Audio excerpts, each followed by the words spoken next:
The following is a presentation of the IH Sports Network.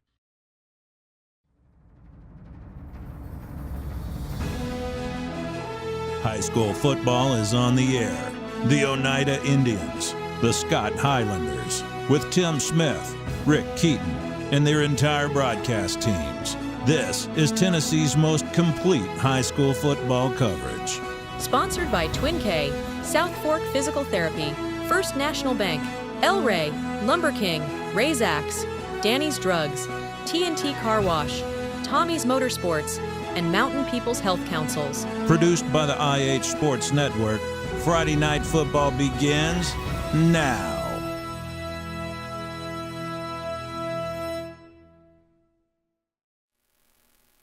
Good evening and welcome to this week's edition of the Round Table. It's Kevin Akers filling in for Ben Garrett this week, along with Rick Keaton, Tim Smith. Guys, we got a great show coming up tonight. We're going to have Huntsville football coach Jeff Bertram is going to be joining us.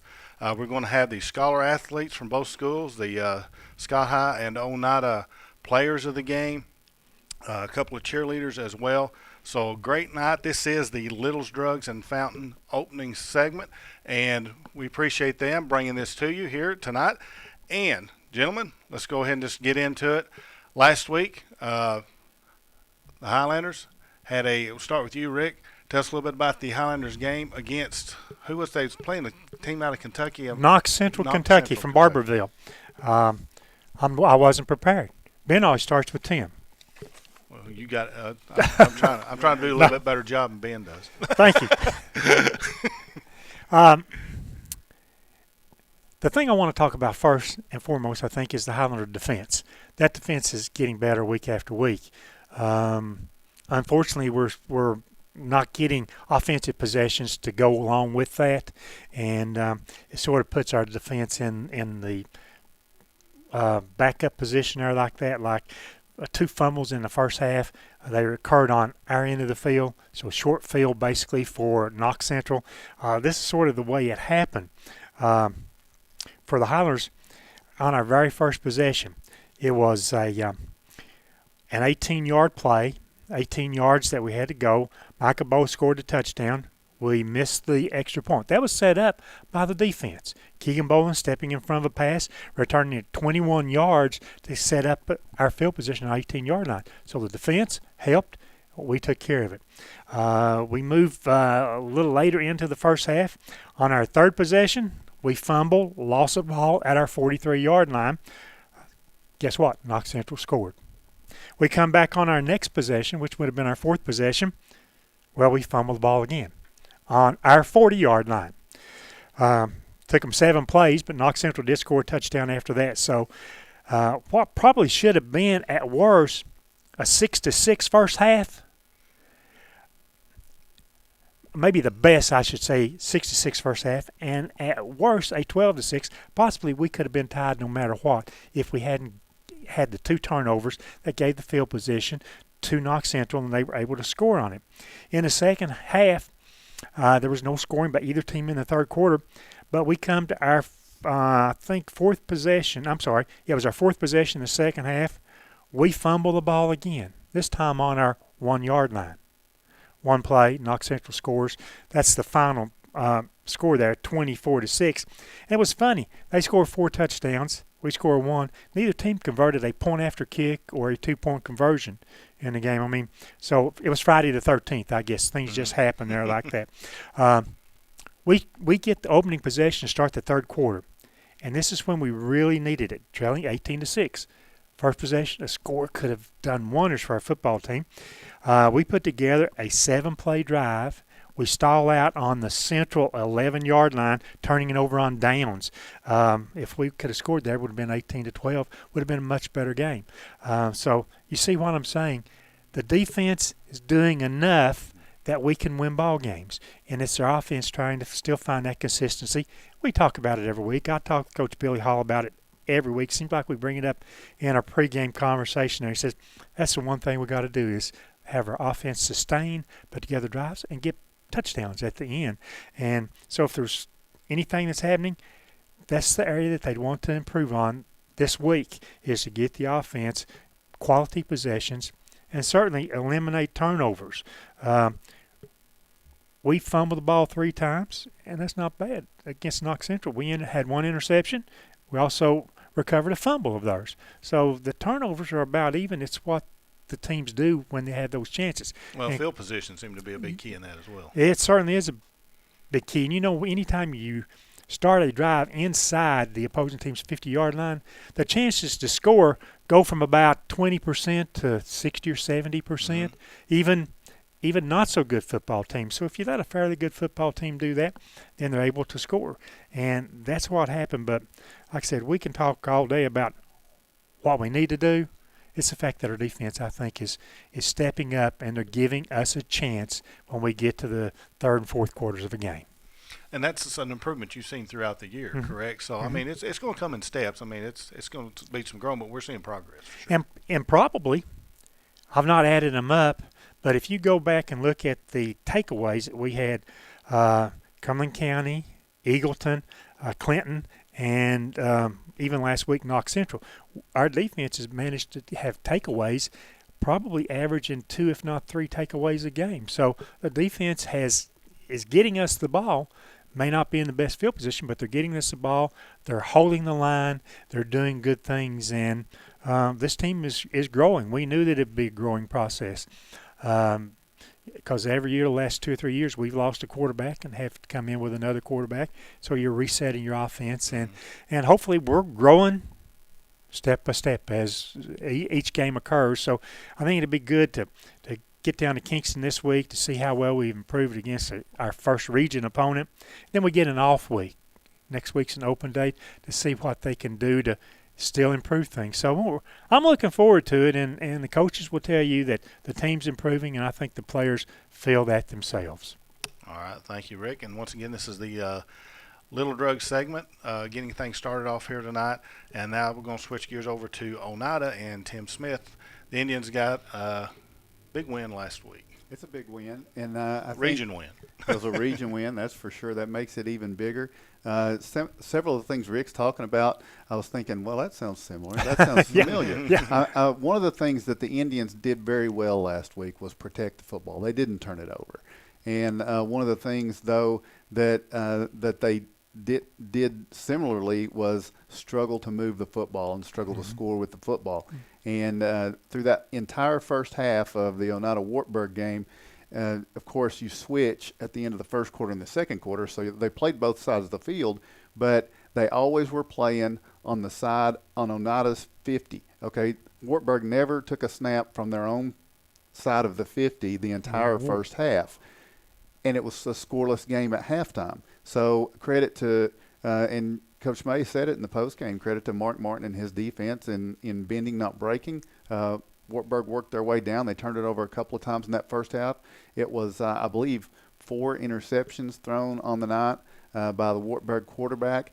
And you know, when you look at the statistics, if you look at all statistics except the turnovers, you would say, how in the world did Oneida win this game? Because there was such little production offensively. And the Indians were actually set up by one of those interceptions. The best field position they had of the night, Braden Birchfield intercepted a pass and set the Indians up.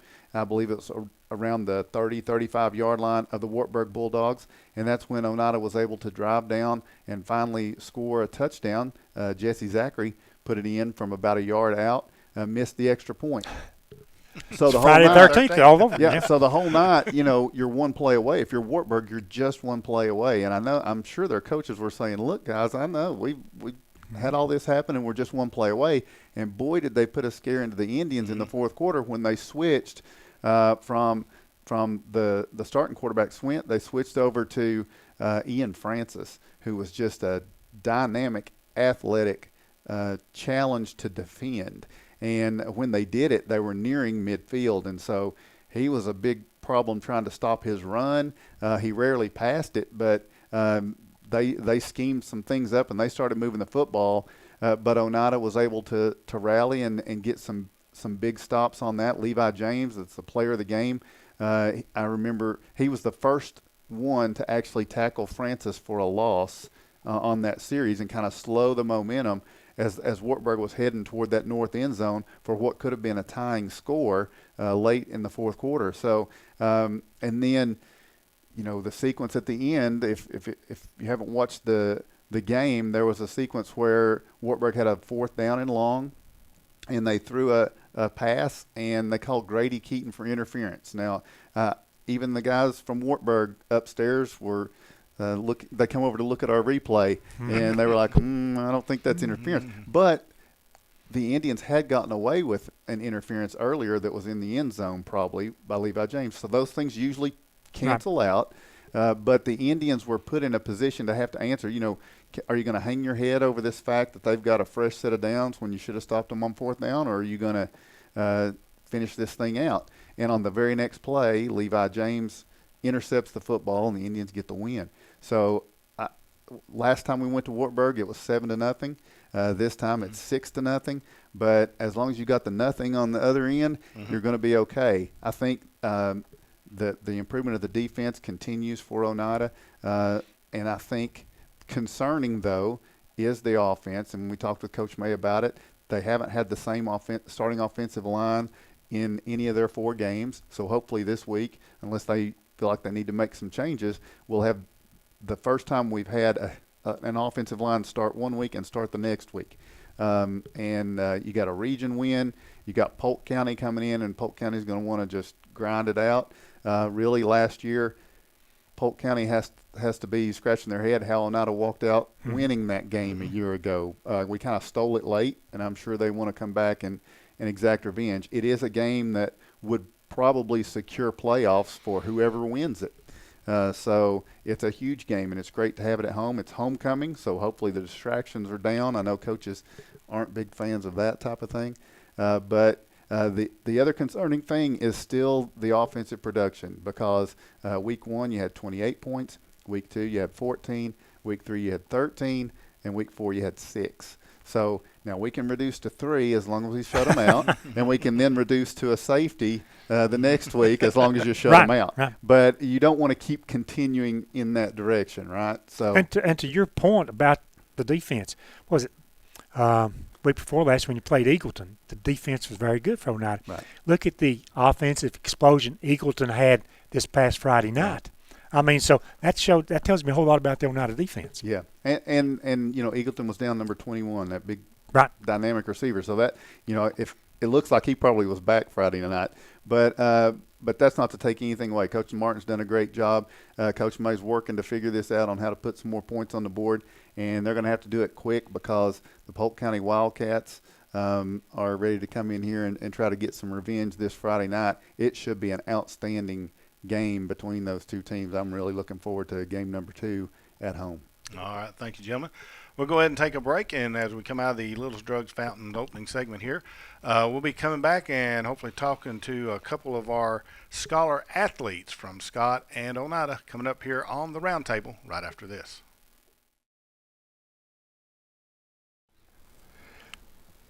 Welcome back to the Roundtable. Joining us now is Huntsville Middle School football coach Jeff Buttram. Jeff, thanks for joining us here this evening. I appreciate you having me.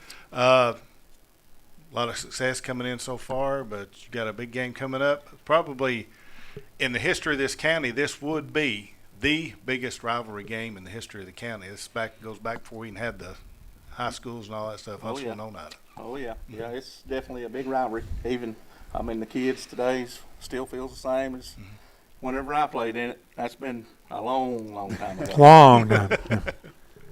And that game's going to take place at Scott High School. Yes, it'll be at Scott High.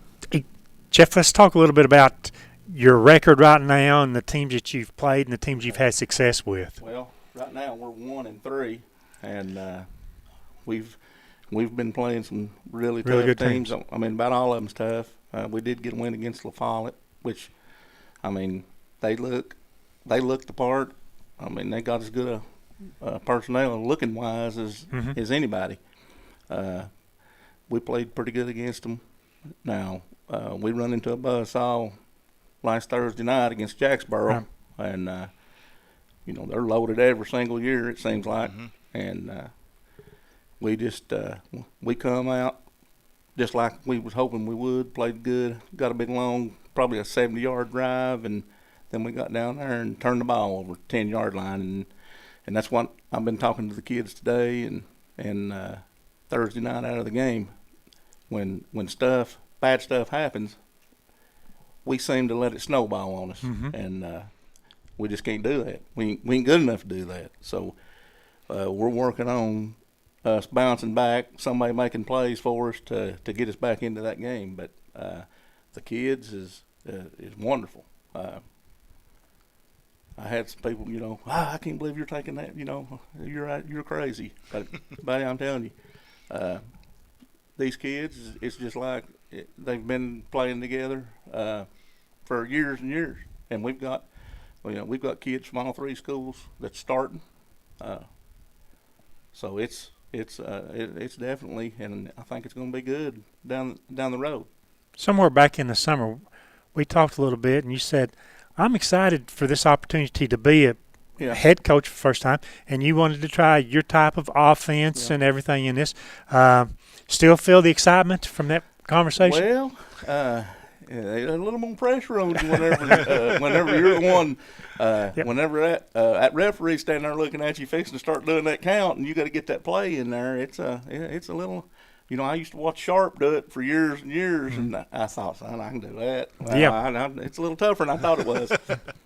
Let's talk. Who are your assistant coaches? Who's helping you with the team? Now Bradley Stevens, he's with me. He's my defensive coordinator, and of course he's doing a great job. And then Will Blakely, he's my defensive backs coach and my wide receivers coach. And I got Caleb Ball, he's my running backs coach, and he works with the defensive line. And then I've got Matt Williams, he's the offensive line coach, and then he works with the defensive line too, linebackers. Tell us about the makeup of the team, 8th graders, 7th graders, 6th graders.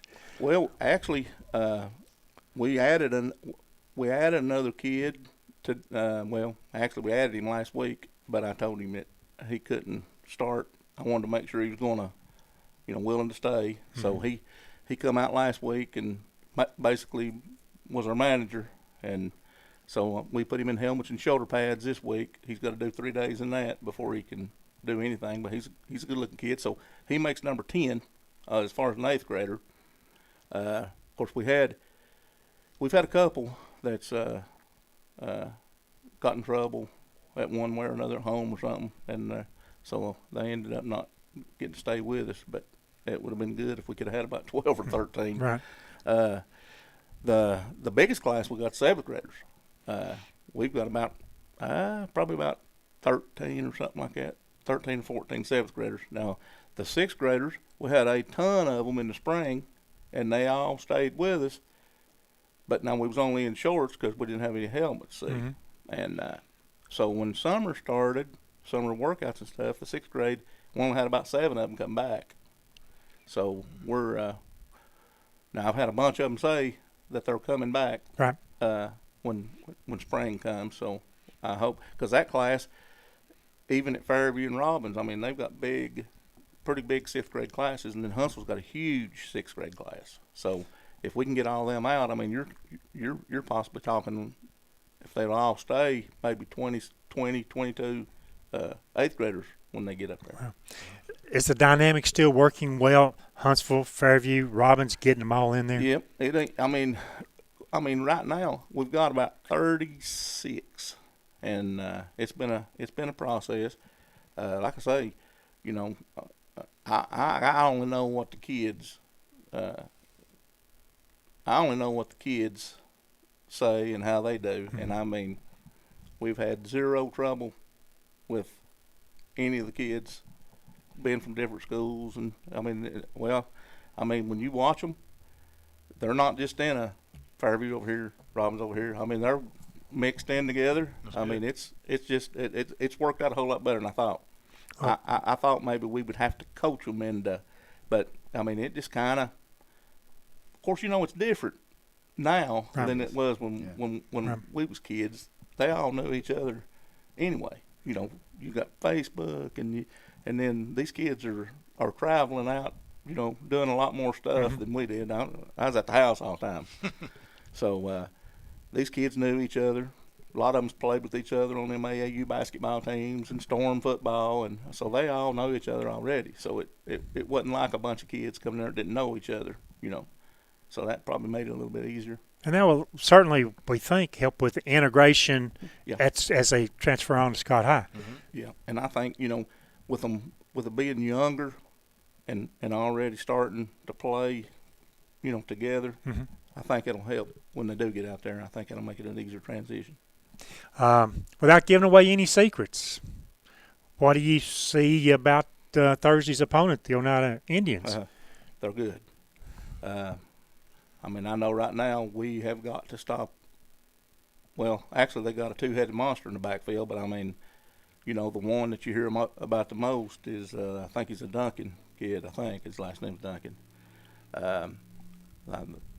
Other coaches talk about how good they are. They run the football extremely well. Some of the coaches said if they have to, they can pass it. He said they just don't have to right now because he said it's hard to stop them. But a lot of speed, and they run with physicality too if they have to. But they're good. I don't think they've been beat. They ain't been beat.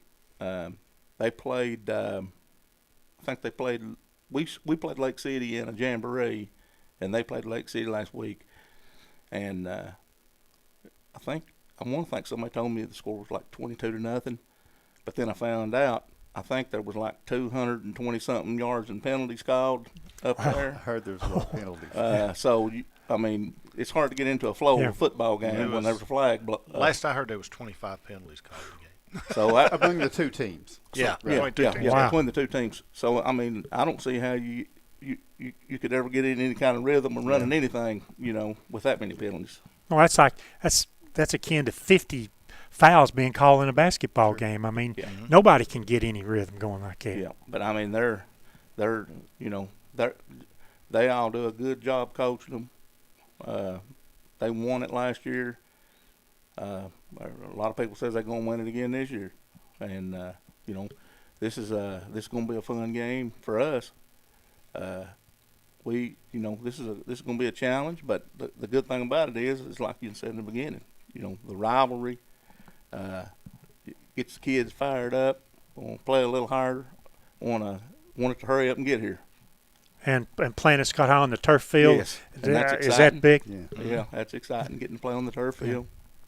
So playoff-wise, to get into postseason, who do you have to get past? Okay, now we already beat La Follette. Okay. So that automatically puts us second. So we'll get a host of playoff game. And then who do you play for first? Now Jacksboro is going to get first. I see. Okay. Yeah. So that's the three on your side. Yeah. Okay. So that'll put us. I want to think there's three on each side. So I guess the ones get a bye, and that'll put us playing whoever number 3 is from that side. Okay. Who's the 3 on that side? I'm not sure. I know Oliver Springs probably. I know number 1 is Cherokee, and I talked to Jacksboro's coach, and I think as good as Jacksboro is, Cherokee got them pretty bad. So those middle school games, one thing I remember, they go so fast. I mean, one turnover, 2 turnovers is all it takes. Well, that's what happened to us. Jacksboro just basically kept the ball. I mean, and they got this running back, and he's dynamic. I mean, we got some fast kids, and he was extremely fast. If you win Thursday night, what went well? What caused it to happen? What went well if we win Thursday night? Well, the first thing we got to do is tackle that running back. If he's breaking 50 and 60-yard runs, we're going to be in trouble. So we got to get him on the ground. What we would like to do, even though we've heard some of the coaches say if they have to, they can pass it, we would like to try to stop the run, focus on stopping the run, and make them put the ball in there. But now, 2 or 3 other coaches said that was their game plan too, and it didn't work. So, are you friends with Jason Terry? Oh yeah. You think you could get him to come to? He won't hardly interview. He's shy, to talk and stuff. Yeah, I'd say we might be able to get him. We probably have to kidnap him and drag him up here with me. Probably. Yeah, I'd like to hear both you guys at the same time. That'd be entertaining. If I'm not mistaken, has Birchville, have they already qualified for? Yes. I thought think- they have too. So both county middle schools and, of course, Oneida have all qualified Now, I for think the play. Birchville clinched. I think they finished first in theirs. I think they finished. I think I heard they that over the won. weekend. Yeah. I think they won the regular season. I think that done it for them last Thursday. Now, y'all single A or double A? Triple A. Triple A. Yeah. Oh, okay. Wasn't aware of that.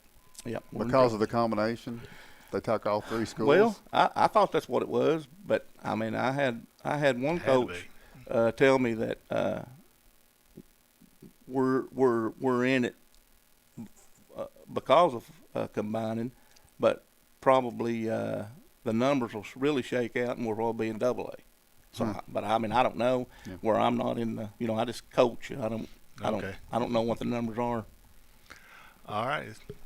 Y'all, all right. Thank you, Jeff, for All joining us right. I tonight. appreciate you having us. Good luck See you this week. Thursday. All right, I appreciate it. And we're going to have that See you game. before the game. Yep. We're going to have that game for you. If you can't make it out, if you can make it out, absolutely do so. As we said, this is the longest running rivalry in the county ever. It's Huntsville and Oneida. It's going to be great. That's this Thursday at 7 o'clock at Scott High School. All right, we're going to take a break here, and when we return, we will have our scholar athletes in this next segment coming up here on the Roundtable.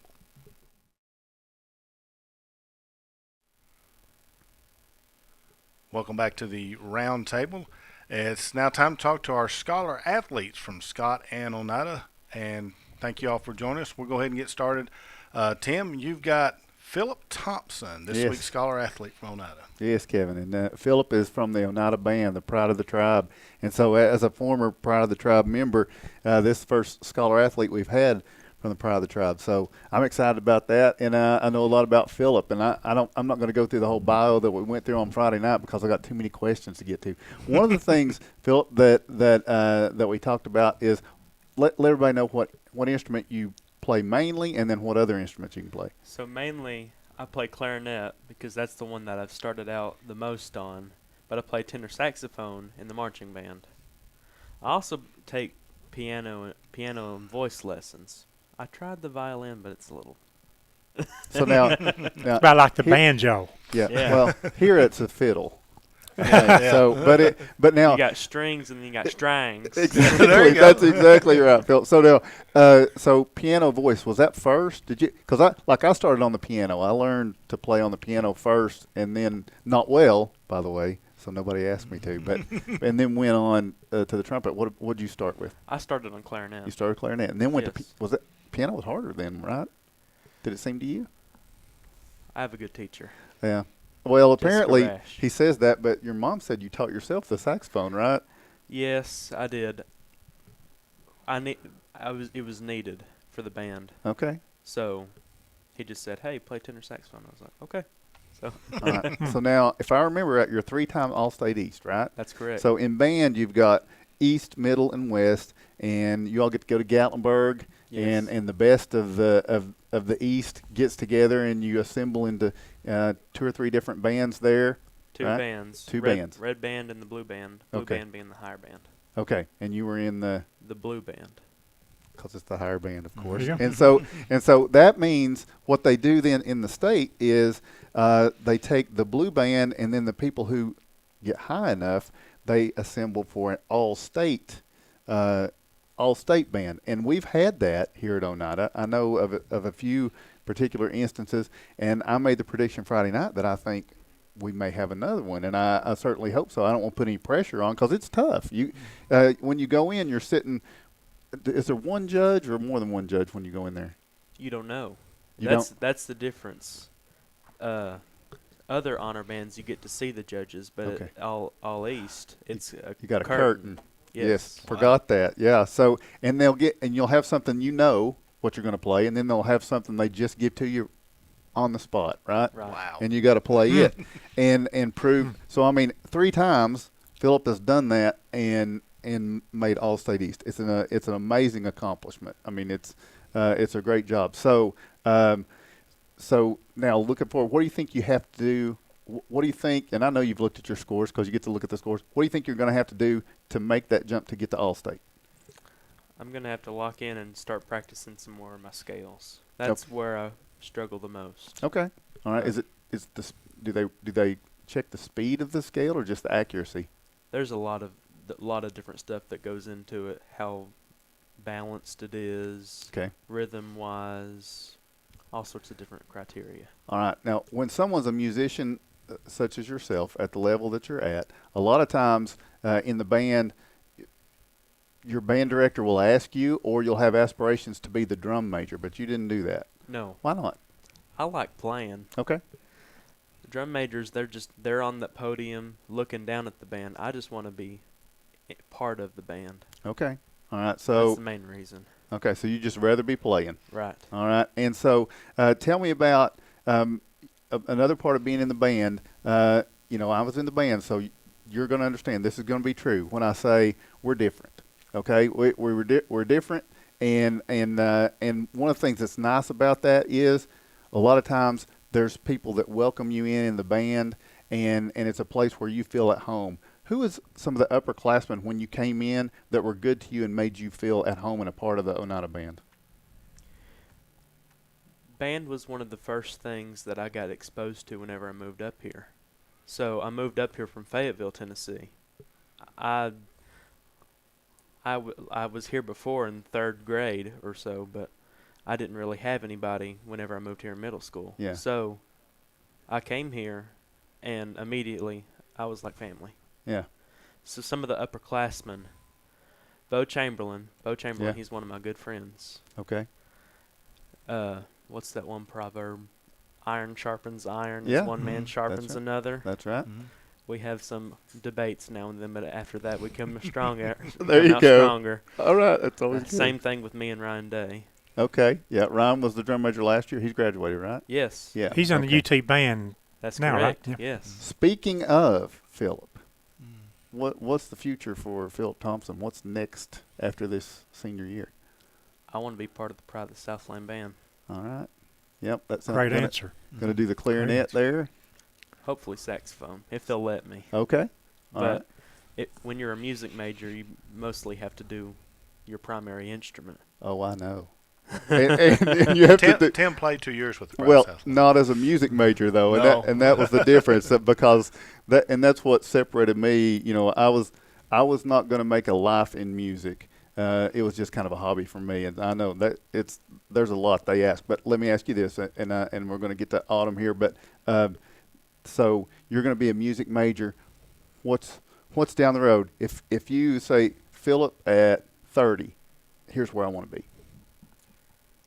I want to be at a high school band, and I want to be one of the best high school bands in the state. That's my main goal.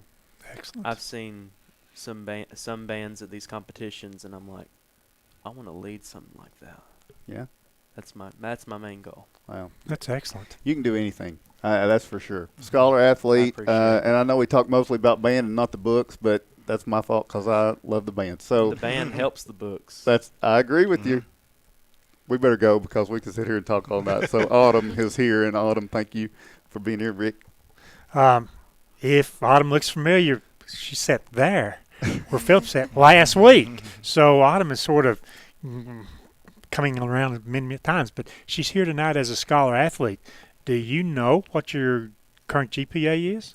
It's a 3.91. 3.91. Excellent. What are you majoring in right now? Nursing. Nursing. And that's going to be your profession. It's what you're going to continue your education and be a registered nurse in, or? More than likely. What got you sort of hooked on the healthcare field? I just like the thought of being able to help people and just helping people in general. How hard? We ask scholar athletes all the time, especially in your case. You play 2 sports, and we've had them that play 3 sports and try to do a couple other things. How hard is it to get the homework done in your academic side, maintain that GPA while you're worrying about practicing like right now, 3 days a week for soccer and playing 2 games a week? How hard is it to accomplish both of these things? Well, with college classes, it makes it a lot easier because on certain days of the week, I won't have that class. So I can catch up on my work then, and then I have to worry about sports later on in the day. It's a good question for you and a good question for Philip. The idea that you can take dual credit courses as a high school person, how valuable has that been to you? It's been very valuable to me. I've loved it so much because if I'm ever behind on anything, I can use my days I don't have a class that I can get that extra work done that I have. You've got, of course, you play soccer under the famous Eric Henry, and you play basketball under now Rusty Yaden. He's famous too. I can't bring Henry out there without saying Rusty's famous too. I'm not going to put you on a spot or anything like that, but you've not had very much time with Coach Yaden. Whom would you want to play, 2 more years for? You don't have 2 more years. You're a senior. But if you had 2 more years, who would you like to play for the most? I would probably like to play an extra 2 years with Coach Yaden since I haven't had him for the last 3 years I've been in basketball. I feel like he's going to be a really good coach for us, and he's going to help turn things around. And as I understand things, when soccer season is going on right now, Coach Henry doesn't like for you to go to the basketball practice and things like that. Is that right? That's true. Okay. So you haven't had very few minutes, with Coach Yaden back in the summer. I guess. So, okay. How's the soccer team doing? It was a tough loss Thursday night against Gibbs. Went 2 overtimes, and then they score a bucket in the last minute of the second overtime. Yeah, it was 58 seconds left, and they scored. It was a very tough game. It started raining after the game started, and it got really cold as the night went on. We were doing really good. We had some breakdowns in the middle that caused their first goal, and then after that we just stayed tied. Everybody was just going back and forth a lot. You're since we don't have soccer players tonight, I'm sort of a soccer expert too. How many games does the soccer team have this week? We only have 2 now because we were supposed to play Whitley County today, but they had to cancel. Right. And so you've got who tomorrow? Campbell County. And you've got Oneida at Oneida on Thursday night, right? I think it was 2 very tough games right there. So how do you approach this week? 2 games during the week. You can practice a little bit Mondays, practice a little bit on Wednesdays. How do you personally approach the schedule?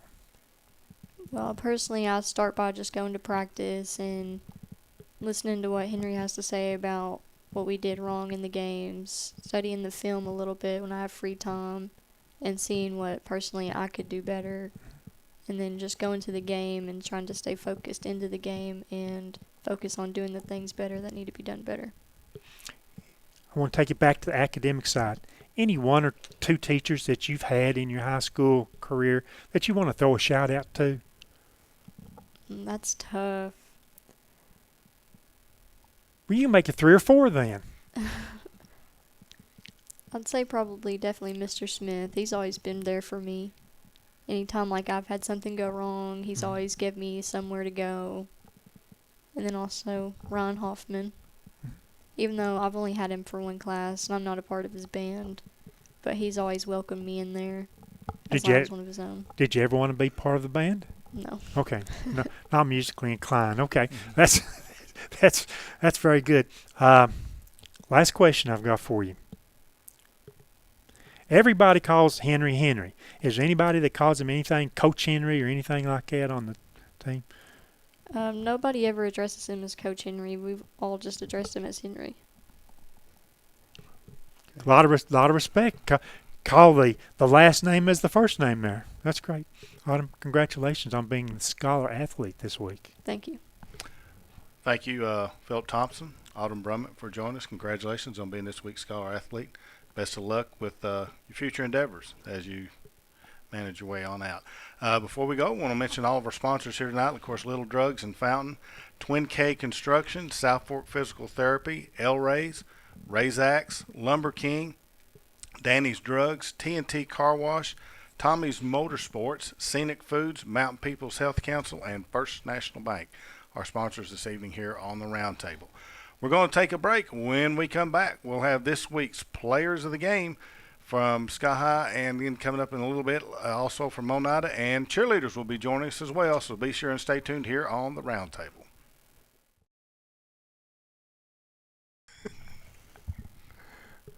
Welcome back to the Roundtable. Now joining us are this week's Scott's player and lineman of the game. Dawson Spradlin is this week's player of the game, and lineman of the game from Scott is Mason Llewellyn. First off, congratulations here for being the player of the game. First National Bank is giving you a hoodie. So congratulations, Dawson. And a shirt. What'd you do with the shirt? I don't know. It's on your leg. Okay, I'm sorry. He gets both. There it is. It's an honored position. There you go. So, well, there you go. I'm trying to get it around here. There we go. I'm filling in for Ben. Well, that's because Tim and I can't do as good as That's you right. do, Kevin. That's it. So congratulations on that. I guess we'll get started with Dawson. Rick? I'm not sure you guys were here when in our opening segment I talked about the game a little bit from Friday night, and I guess I'm very complimentary, guys, and Mason's sort of here because of the defense, but I've been very complimentary. I see the defense taking these steps each and every week and playing really well. So I guess probably just start with you, Mason. Tell me what the coaches are doing to help the defensive team prepare for the week's opponent and what they're helping you with specifically. Just being physical is the main point. And then we're going to go in the 50 front this week for the stop the run and stuff and just really just come at it. Then you actually opened the game against Knox Central Friday night in the 50 too, didn't you? Yes, sir. Yeah. So it's something you're getting used to. And if I'm right, you have two different fronts in that 50. You have what is the bigger package and then the smaller, quicker guys. Tell me about which one of those that you play on. I play on the I kind of play on both. On the bigger front, I play nose guard. And then on the speed rush, I play nose guard and D tackle and DN. So it's just really I just move around on it. You had 3 tackles in the game the other night, and I think there was one of them that was real important. That was behind the line stop of 7 or 8 yards. Do you remember that play and tell us what happened? I just used my speed, split both of them, and I didn't even know where I was really at. It just happened so fast. So I just got the tackle, I guess. Rather be lucky or rather be good? Yeah. Okay. I'm assuming lucky is where you'd want to have it at, right? Yeah. Looking from the offensive side of the ball, Dawson, you get a lot of reps on the offensive as a wide receiver. You're not the slot. You're the outside receiver there like that. You made a really good catch the other night. One of the, I think maybe the longest, maybe Bond had maybe a yard or two longer in a catch and carry. But do you remember that pass? I think it was up as I'm looking at it, the right sideline. Yeah. Tell us about the play. What were you supposed to do on the play? Did you do it? And did Michael Bowes, did he connect where you wanted the ball? I mean, the play call, we were all supposed to just run hitches. And I ran my hitch, and Micah threw a really good ball out to the outside. Got there where nobody else could reach it, and I just took off. He's getting better as a passer. At the beginning of the season, he struggled just a little bit getting on target. But while I watch him in practice each and every week, he seems to be getting better, understanding where the receivers are supposed to be at to get the ball to him.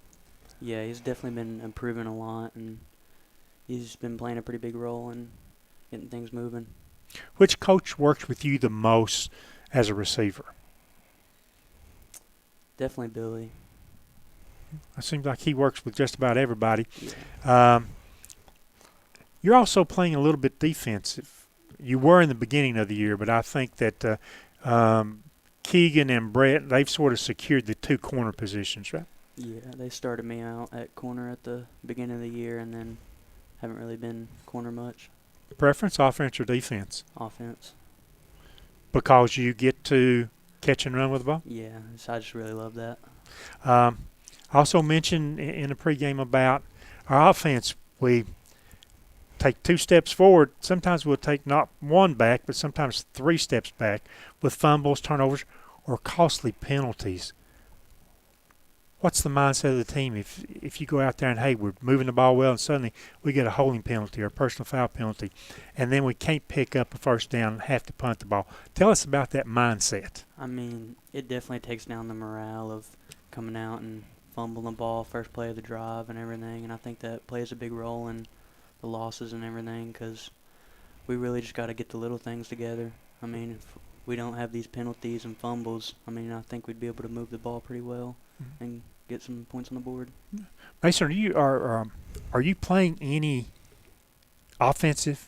Well, this All week right. I will. I'll play Okay. guard, left guard.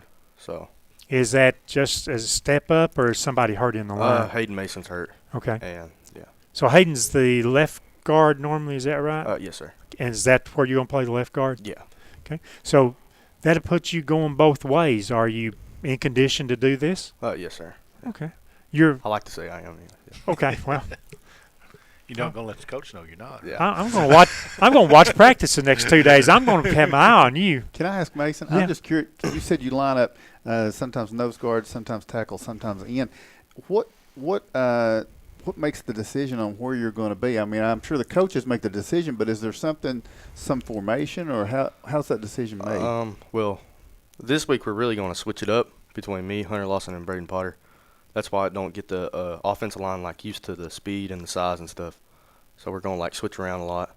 Okay. And work it through the that. thing about those three, they all have really good motors. They're quick. They've got good motors, and if they keep that rotation going, I think all of you are real fresh when you do that. Yeah. Right? Yes, sir. Are most of the guys you line up against bigger than you? Oh yeah. Sure. Yeah, I thought maybe. Especially last week. They Rock had Central. They were big. So yeah. what advantage can you get on that? Well, to be honest, I really just kind of chopped them. Both came at me. I just had to drop. Let Desmond make the play, really. And Mason Akers, that linebacker. So that's really what helped stop the run and stuff. He's got to be a good linebacker. You know, we asked the two players last week, and it's sort of ironic. We said, who would you like to see have a good game for the Highlanders tonight? They both picked Desmond Bowen, and he led the team with 11 tackles. And I felt like if I'd have known that and trusted them enough, I would have bought a lottery ticket based on their recommendation there like that. What do we need to do against Kingston? You guys, do you consider Kingston a rival of ours, first of all? Yeah. Yeah. Why? Because they suck. My goodness. I work down was- there next to Kingston, so that was Kevin Akers, who spends 5 days a week in Kingston. I like it. But I'll turn it back to the football players now. Why is it a rival?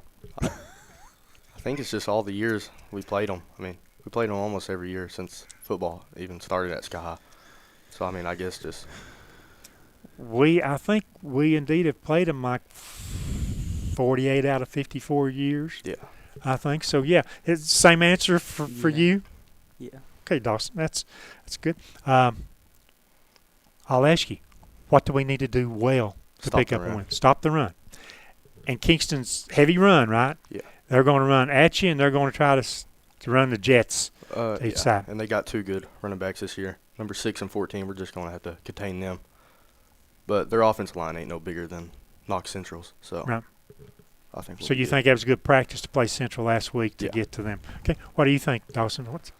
Yeah, I think we're definitely going to have to stop the run and just make them uncomfortable throwing the ball because they're going to want to run it until they don't have to anymore. So. Yeah, Coach Pankey has a very simple offense: run and run, and then throw a pass once a quarter. So I mean that's pretty simple there like that. So I know other coaches that are like that. So yeah. Anybody you want to shout out to on the team? Anybody that came with you that you want to shout out back there? Anybody you want to shout out on the team that has helped you through your football career? You can go first. Definitely Keegan Bowen. You know, he's a great corner, and I rep against him in practice, and he's just made me a better receiver every day at practice, going up against him. Probably Caleb Bell, just going against him on scout. Just made me better. Hayden Mason, Eli Kidd, all the front five. I've got to tell you, you don't know this, but at practice one day last week, maybe Wednesday or something like that, you were on the scout offense and they were running the first team defense, and I was on the sideline from here to Mason away from Keegan, and I said, "Pop him," and he looked at me and he said, "What?" And I said, pop him, and he took you 5 yards and right out of bounds. I mean, so he obviously. So now you need to pay him back. Yeah, I mean, so obviously he can take coaching very well. I'm just not a coach there like that. So, guys, who do you want to have a good game this week? Which teammate do you want to have a good game? Desmond Bowen. Him and Mason Aker, they're gonna really be a big factor in this game, stopping the run at backer. I'd probably give the same answer. I'll tell you what, Desmond, or what's his nickname? Sigmund. Sigmund. Sigmund. He gets this recognition every week. So Yep. we appreciate you guys, and we appreciate him. Okay. All right, gentlemen, thank y'all. And Congratulations. by the way, I just want to say that's the reason Kevin has served a 2-week suspension, because of the things like what he said a few minutes ago. I'll probably be serving another one. Yeah. So, not giving fodder to Kingston or anything, but Please. yeah. Yeah. But yeah, I hope you all just do great this week against them, because, like I said, I work down there, so I know what you're dealing with. Once again, congratulations, Dawson Spradlin, Mason Llewellyn, for this week's Player of the Game, Lineman of the Game. When we return to the roundtable, we'll have the Oneida Lineman of the Game and Player of the Game coming up right after this.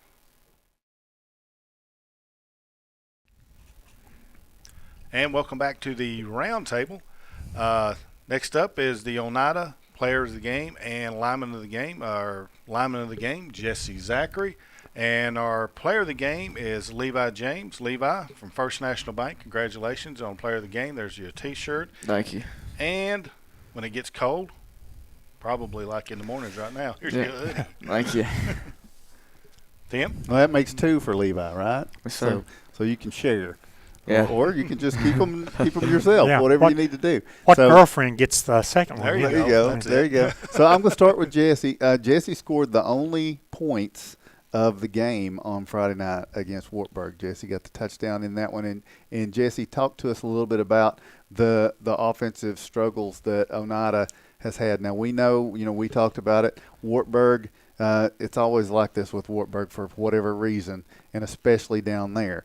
But each game, the points have declined. What do you think has to go differently to change that? I mean, personally, I think we just have to get back on track, get back into we're going to put up a ton of points mindset. I mean, we never really got there in the first place, but we've definitely went downhill a little bit. But this week, I think you'll see it start to pick back up. How much of it? Because I think sometimes we were sitting in a weather-protected press box, okay? And there was a heavy amount of rain that came through early. The ball's slick and all this stuff's going on. How much of it was related to the conditions? I'd say a big part of the game, I mean, it rained right before the game started, and then it just stopped, which, when you're playing with wet socks, soaked gear, I mean, obviously it's not fun, but, I mean, you still got to just play through it. And then it seemed like you never really – I mean, that the entire first half, you never got it across the 50. So you're always – you couldn't really open up and do some things you wanted to do because you were always backed up against your goal line, right? Yeah. I mean, that was a big factor on the offensive problems too right there. Yeah. Okay, so this week you're going to be dealing with Polk County. What do you remember about the Wildcats from going down there last year? What stands out? They're physical. That's the name of their game. They're going to try to pound the football. I mean, that's basically what they do. They don't pass too much, but, when they do, they're going to take long shots. But, yeah, we just got to defend the run real well. Okay. All right, Levi. So games like Friday night when it's just a tight game the whole time, any little thing can change the complexion of the game. And for Wartburg, I feel like the biggest factor was they threw 4 interceptions. You had 2 of those. As a playmaker on the Oneida team and a leader, because that's what Coach May says and that's what the players says. I was listening to an NFL game yesterday. Tom Brady was talking about, he said sometimes somebody that is viewed that way feels like they have to do too much. Do you ever feel like you're pressing and you're trying to do too much, or do you have to fight doing that, trying to make too much happen? No, I don't think so. I just try to do the best I can. I don't really pay attention. I don't really think about that kind of stuff, really. I've always just played, and, I just do my best. And an example I'll give you of where I'm not accusing you of trying to do too much, Yeah. but I mean, the last 2 weeks we have seen you get the football and you're running with the football and you think, oh, there's 8 people there, Levi's going to get tackled. And then the first week it was a touchdown, and then last week you run it for a first down. I mean, what's going on there? How are you keeping things in motion and going like that? I don't know. I just don't like getting tackled, I guess.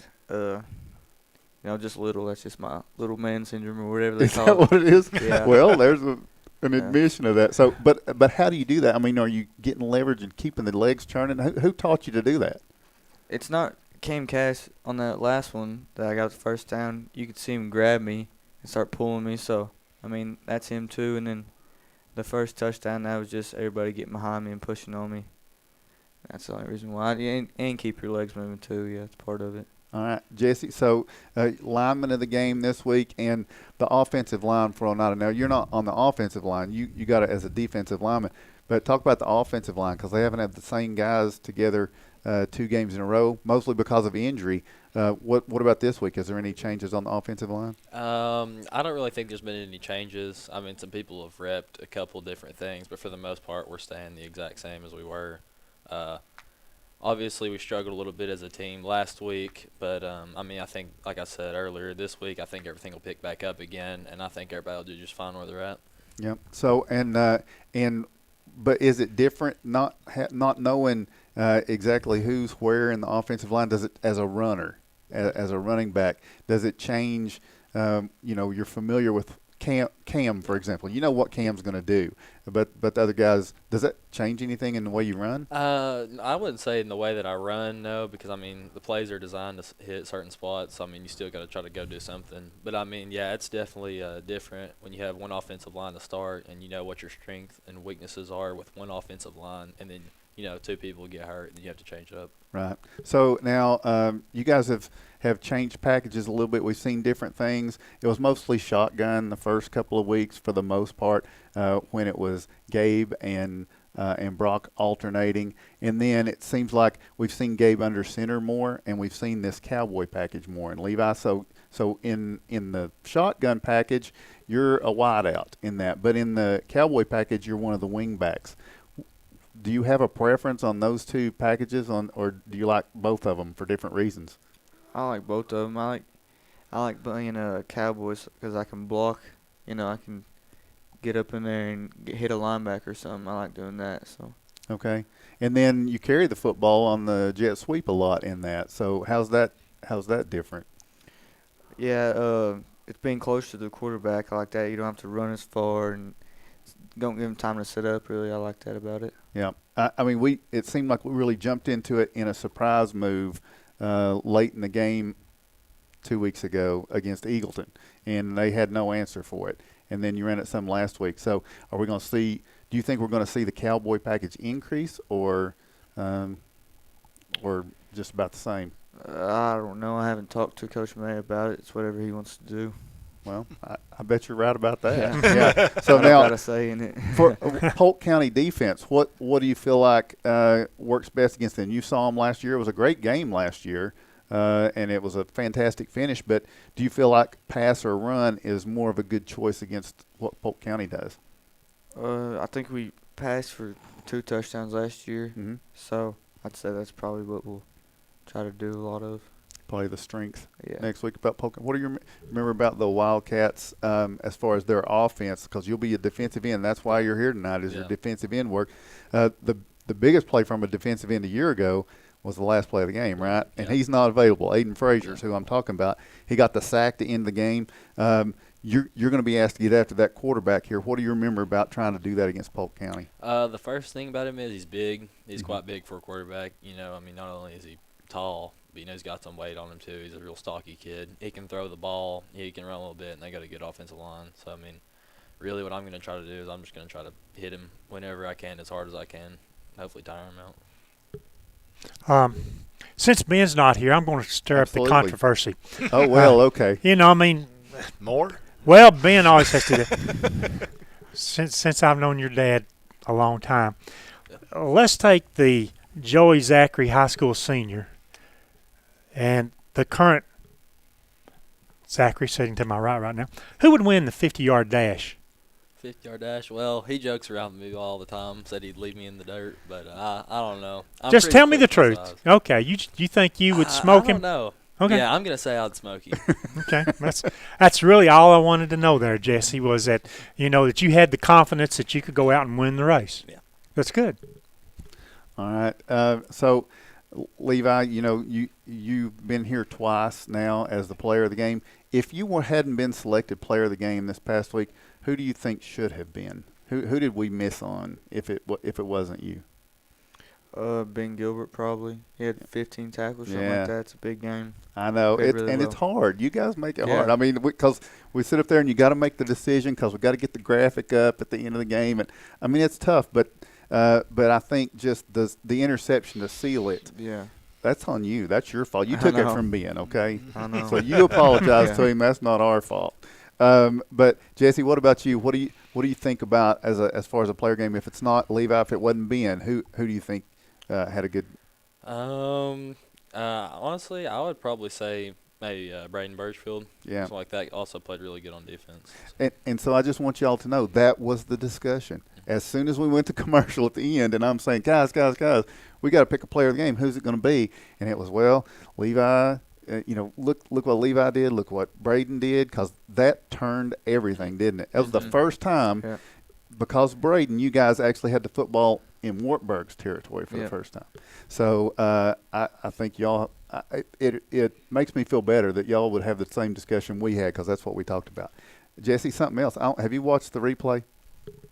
The replay of the game. Of your game. Yeah. That we called. So I want to call attention to something. Mark and John were talking about you running, and Mark compared you to Eddie George because you've got kind of a right. You're familiar. He says you got kind of a straight up running style. So I mean, these two guys who never carried a football one time in high school. I mean, John L. did carry it as a receiver, and he was a great punt returner. But as far as like being running backs, everybody's got an opinion, I guess. But, I mean, what do you feel like about the running style, and what do you do to try to make sure you're effective running? I mean, when I first take the ball, I really just try to grab it real quick and see if, I can understand that because I try to wiggle my way through the line. Mm-hmm. But, obviously once you get to a certain point, you're going to have to put the pads down sometimes. So that's normally when I end up lowering the shoulders and trying to run through somebody. But I try to get as many yards as I can before I end up having to put my shoulders down. Yeah. So look at the camera and say, so that's what's going on. And Eddie George was really good. Yeah. Right? Okay. So, Levi, tell me this week against Polk County, who's somebody that you feel like is going to step up that we haven't called a lot, and this week is going to be the game where they make a big difference in Oneida for homecoming? I expect Waylon Hill to step up a lot. I know you didn't call his name a lot. I can hear you over there. But I think he'll step up and play really well. Yeah, I mean that both those twins. I mean, they're good. They got a nose for the football, don't they? Yeah, they're trying to take tackles away from you. You take that personal? Kinda, yeah. What about Jesse? What do you think this week? Who's it going to be? I'm not sure. Let me ask you. Well, I got you. Health-wise, I know Cole, didn't return to the game. Do you have an update on any health for Cole? Do we know? He's definitely getting better. I mean, obviously injuries linger for a bit before they fully get better. But as a person that I would like to see, kind of step up and do something in this game, I'd say probably Gabe. Because, obviously he's leading the offense. Yeah. Like I said, we got to step it up on offense, obviously. So, I'd like to see him do it. All right. Well, lineman of the game, you want to say, hey, give a shout-out to anybody in particular? Well, obviously I'd like to give thanks to my Lord and Savior Jesus Christ for everything that I've been blessed with. And I'll shout out Evan Cotton. We call it chalk out there. Yeah. All right, Evan. Is that your prediction for Yeah, I'll take him for lineman of the game. Yeah, take it. All right, Levi. You gonna top that shout out? Who you got? Shout out my mom and Ruger West. Shout out Ruger West. All right, Ruger. What is it about Ruger? I mean, he comes here and supports you guys, but I mean, he's a funny guy. It's like he's goofy. He's the guy, isn't he, on the team? He's funny. Yeah, absolutely. Awesome. All right, guys, thanks for joining us. Once again, Joey Zachary, congratulations. Nope, that's Jesse. Jesse, sorry. I don't know where am I at here. He thinks Joey will win the 50-yard dash. That's what he's thinking. Yeah, that's what he's thinking. Jesse Zachary, Trophy Masters lineman of the game, and Levi James, First National Bank player of the game this week for Oneida. Congratulations on that. We're going to take a break here in a minute. Before we do, once again, we want to thank our sponsors of Little Drugs and Fountain, Twin K Construction, South Fork Physical Therapy, El Ray's, Razaks, Lumber King, Danny's Drugs, TNT Car Wash, Tommy's Motorsports, Scenic Foods, Mountain People's Health Council, and, of course, First National Bank. When we return, we'll hear from the cheerleaders from Scott and Oneida coming up right after this.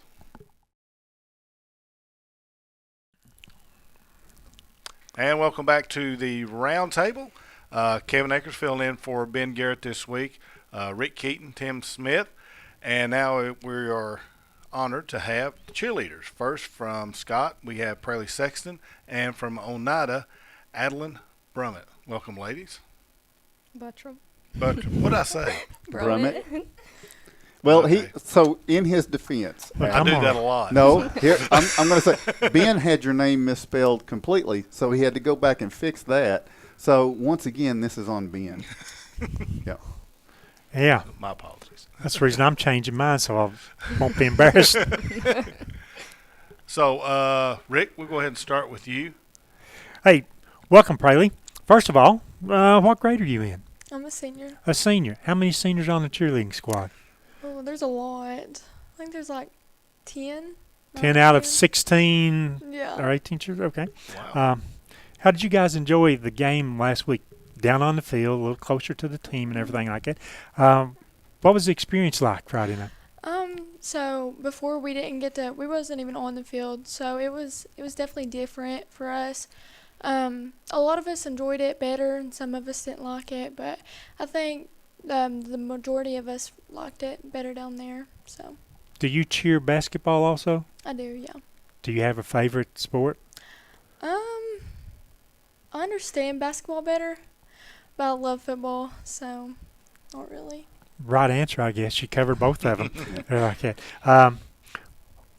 What do you look forward to after you graduate? Are you going to try to be a collegiate cheerleader, or what field or study you're going to go into? I probably won't cheer after high school, but I'm going into nursing, so it's a big thing. I don't think I'll have time to do any of that. Have you got a school picked out? Right now I'm pretty set on TCAT, doing the LPN program. Yay. That's the correct answer. Can I say this? Says the new vice president of the Scott County TCAT right here. So you made his day. You'll get to see him a lot when you're out there. Tell us what the cheerleaders, what you do through the week, how you practice, and what are you responsible for? Are you responsible for signs and banners and any type of pep rally that you're going to have each and every week? Well, we have practice on Tuesdays and Thursdays, and then I think we're really just responsible for the signs and the palms. That's about it. But we actually had a pep rally this past week for our first home game. And then I think our next one would be homecoming, which is October 25th, I think. Yeah, it's still a long way off. Yeah. Open date and 3 road games before we get to that. So as you go through the week preparing, are there any other sports that you participate in? Anything that takes your – so there's not. So No. You have no other activities. So you must be like a 4.0 student. Oh, I wouldn't go there. But Okay. I was trying to help you all I Yeah, can there. thank you. But tell us about we've not asked about this. Tell us about your cheer coach. Oh, Miss Lacey, she's the best. I love Miss Lacey. She's really sweet. She's always, if you ask her something, she's always smiling. She's so sweet. So we really like her. Who are some? Everybody's, I'm sure, your friend on the cheer team. Yeah. Who are your 2 or 3 best friends? Probably Emma Carroll and then Macy Douglas. Probably which I talk to everybody, but those are the most people I talk to. Who has the most spirit on the cheerleading team? Ooh. Spirit, probably Leslie Boatwright or Emma Carroll. Okay. So they're going to get their picture in the annual being the most school spirit, right? Probably. Okay. Well, that's pretty good. Yeah. What do you look forward to going to Kingston and then the open week? Does that getting the time off? Are you looking forward to that? Well, I'll be at practice this week, but I actually won't be at the game this Friday. Oh. So, yeah. But I think everyone's pretty excited about it. But it's a away game, so. You're not really going to miss it being on an away game. No. Okay. Even though it's Kingston. Yep. Okay. Very good. All right, Adeline, I'll ask you first because I don't want to forget. What are your plans down the road as far as like where you want to go and what you want to do? Well, I would like to go into speech pathology. So I don't have a school yet, but if Roane State gets their speech pathology program, I would like to go there. If not, I'm looking at UT and ETSU. Okay, those are good choices too.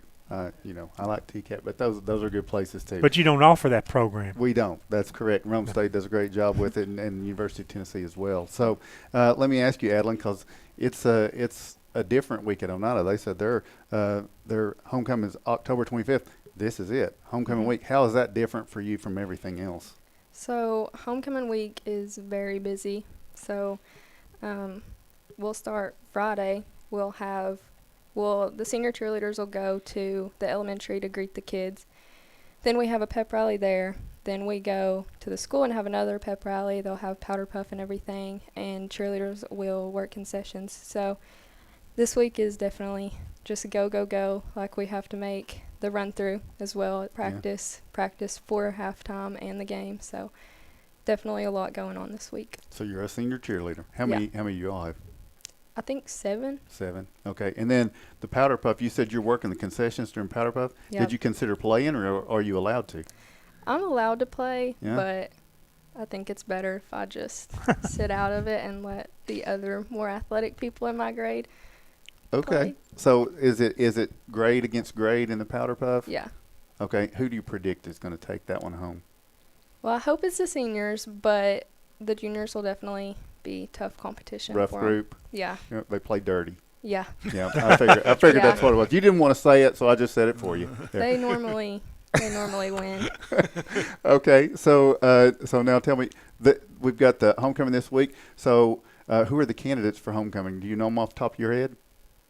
I think. Okay. Give us your best shot. Who's vying for homecoming this week? The freshmen are Riley Boutwell and I can't remember who the other one is. Okay. But the sophomores are Ava Claire Bird and Briley Rector. All right. The juniors are Lauren Stevens and Larissa Jones.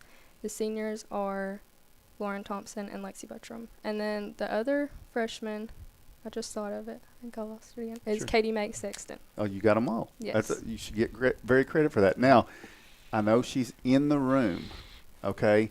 Lauren Thompson, so I'm speaking of. She's accompanied you here, and that makes this tough. Mm-hmm. Do you have a prediction on who you think is going to win homecoming? Well, I can't say that. Okay, you can't say that. All right. I will say I think it will be one of the seniors. Do you think it's somebody that's in the room?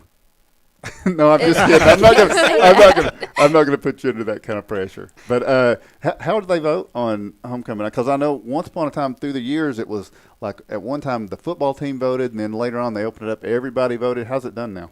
They just send out a poll to the whole high school, and everybody votes on the phone. Yep. No. Well, that's very modern. Modern. Yeah, we did paper ballots back then. Yeah. So you had to hide. So everybody know who you're voting for. Okay. So are you cheering in basketball too? Yep. And Rick's got a great question, and it is interesting. Which one do you like better, and why? Basketball or football? I like football better, just because the 2 games for basketball. I think I said this last year on the round table. They just get long, but I think definitely football. But basketball games, they can get pretty intense though, which is more exciting. Sometimes the football games sometimes they get boring. I got you. And before we do our picks, I'm going to ask you both to answer this one. You go first, and then Presley goes second. So, Adeline, who do you think is going to be Oneida's First National Bank Player of the Game this week?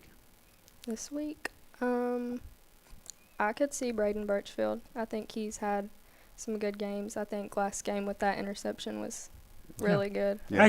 Actually, 2 or 3 games ago, I would have picked him, but I wasn't. I was there, but I wasn't with these guys. I would have picked him a few weeks ago, but nevertheless, good choice. All right, Braley, who you got this week? Honestly, I couldn't name one football player off the top of my head. So this is a pretty tough question. Well, Mason Llewellyn was here a minute ago, and Dawson Spradlin Dawson was here. Spradlin. I mean, you can win more than once. Micah Bowles has been here for. I mean, this. Do you really? You She's don't? focused, Rick. You're thinking, focused yeah. on the game, on the cheerleading part. Gotcha. She's cheering for the school. Exactly. Yeah. The team. All right. The team wins. Okay. Well, here we go. All right, this is our picks. First couple of picks is going to be our cheerleaders.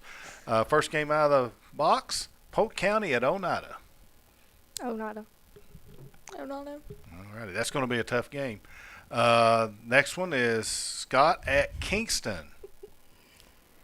I'd reckon Kingston's a hard game for Scott, but I'll say Kingston's lost 2 games this year so far. I'll say Scott High.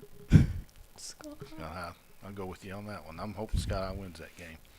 Cover me on what I did earlier. Yeah, me too. Well, that makes 3 of us, or 5 of us that hope that's the way it goes, for sure. All right, then everybody's in on this one. Wartburg at Bledsoe County. Bledsoe County. Bledsoe. I think Bledsoe. Yeah, I'd say Bledsoe. Yeah, and I even though I understand how well defensively Wartburg played last they year. did, but Bledsoe last week we talked about it in our broadcast. Rick, I don't know if you watched that award-winning broadcast from last week, and that is a joke. But it was Bledsoe County actually drove to Jamestown last Thursday night to play York, and no officials showed up, so they had to go back to Pikeville and drive back on Friday night and play York. And previously unbeaten Bledsoe County played winless York and lost to them. Yeah. So I think they're going to be a little on edge, and Wartburg's going to catch them on that edge at their place. So Didn't know I think that was tough. That was a Bledsoe. tough week for them if they had to do that. Another really good game. This is going to be a big region game. York at Tellico Plains. You go first. I'll say York. York. I think Tellico Plains. Boy, that's tough. It is. It's tough. Tellico Plains fell for the first time last week. I think York's figured it out. I think they're going to get it. That's exactly what I thought this week in doing the picks. I think York has finally gotten their feet under them, so I'd say York in that one as well. All right, Austin East at Alcoa. Austin East. You follow football? Well, never mind. I'll say Alcoa. Alcoa? I think it's the 9 consecutive state championship Alcoa to win. Go ahead, It's Tim. Alcoa. Yeah, I really wanted to go with you on that, Braley. It's okay. I really I'd wanted love for to. Austin East to win that game. Yeah, but, okay. South Green at Union County. This one might be a little bit more difficult to figure out. Union County. Union County. South Green. Yeah, I agree with South Green. Now I'm going with South Green on that one. Well, and college game this week: Tennessee at Oklahoma. Tennessee's ranked 6th. Oklahoma's ranked 14th. What's the point spread in that? I have no idea. It's 7. 7? Mm-hmm. Tennessee by 7 at Oklahoma. Yeah. No, you don't go first. I was just. I'm for Tennessee. There you go. Tennessee. Tennessee. Oh yeah. Tennessee. By a lot more than 7, I think. You know, Yeah. being down in the picks, this one was tempting for me, just because Tennessee's played so well, and I need to make up ground on Toby Garrett and John Strunk. You don't have Kevin's graphic, do you? Oh no, let's not even go there this week. I mean, you know, Kevin, John John L said last week he was coming for your belt. You know, I mean, but anyway, if you don't, that's fine. Everybody will keep their lunch down at home. But for me, I thought maybe this is one I could steal because I figure everybody's going to take Tennessee, but I really do think Tennessee's going to win. So Tennessee, long road for that one. Yeah, that'll be their first good defensive test on the year, I think. Yeah. Yep. And we've got an extra one tonight. I've requested this one. We Oh, got- look. yeah, there he is. There he is with the belt. What about that? Ladies, would you ever have your picture taken like that? No, you can't even. In your bathrobe, or, Yeah, no. It's not a stand there bathrobe, with your that's a hands on. jacket. Oh, a jacket. That's not a jacket? Can we say that? That's not a jacket? Yeah, this is a jacket. Anyway. We should put some kind of a PG-13 or something on there. We got one more, and this one's by my request. Tonight, Monday Night Football, Atlanta is at Philadelphia. Tim's a big Atlanta fan. Falcons at the Eagles. Yes. Why don't you go first then? Well, because I want to go last. I'm going to go last. It's your turn. You go first. What were they again? Sorry. Atlanta Falcons and the Philadelphia Eagles, NFL. Tonight. Atlanta. Atlanta. Sorry, Tim. Phillies. Yeah, Philadelphia's going to kill them anyway. I said Phillies. It's the Eagles. So if the Phillies would win, it'd be terrible. He must have his Falcons jersey here. Yeah. And then reference Lee Corso here. So my pick.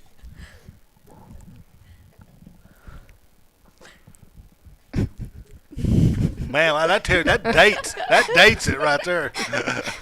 Right there. Atlanta Falcons. Go Falcons. Yep. Go Falcons. There you go. All right. Thank you for joining us for this tonight's segment of the Round Table. Thank all of our sponsors, and hang around for Monday Night Football and see if Tim gets to eat some pie tonight. Thank you for joining us.